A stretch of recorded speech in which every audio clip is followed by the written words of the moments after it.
اعوذ باللہ من الشیطان الرجیم۔ پناہ مانگتا ہوں میں اللہ کی شیطان مردود سے۔ بسم اللہ الرحمن الرحیم۔ السلام علیکم ورحمۃ اللہ وبرکاتہ۔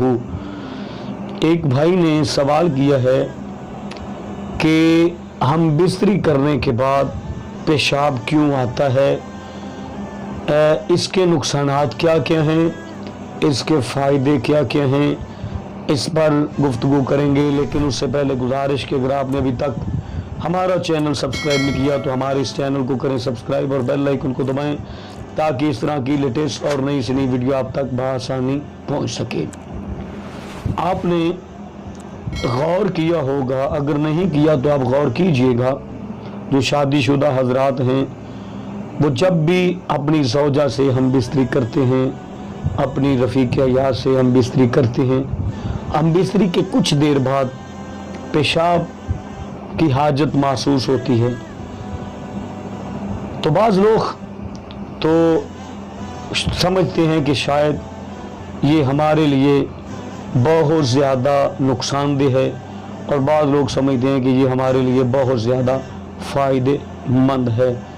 یقیناً اللہ رب العزت نے یہ نظام میں قدرت ہے، نظام بنایا ہے۔ جب انسان اپنی زوجہ سے ہم بستری کرتا ہے تو مادہ خارج ہوتا ہے۔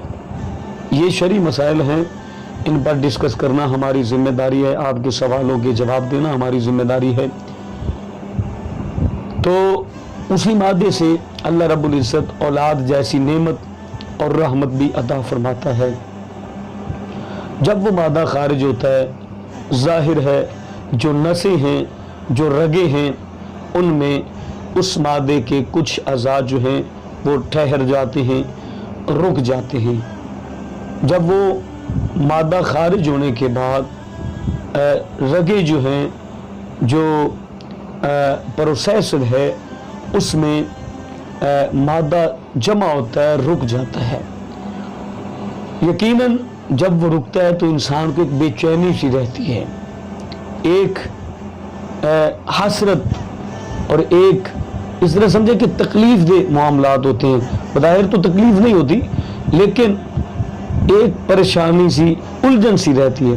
لیکن جب وہ پیشاب کرتا ہے تو اس کی الجھن، اس کی پریشانی، اس کی جو ذہنی ٹینشن ہوتی ہے وہ ختم ہو جاتی۔ کیوں کہ اس پیشاب کے ذریعے جو مادہ باقی رگوں میں جمع ہو جاتا ہے وہ خارج ہو جاتا ہے، اس میں کوئی نقصانات نہیں، اس کے بہت زیادہ فائدے ہیں۔ کوشش کیا کریں کہ ہم بستری کے بعد پیشاب کیا کریں، تو یہ آپ کے لیے بہت استفادہ مند ہے۔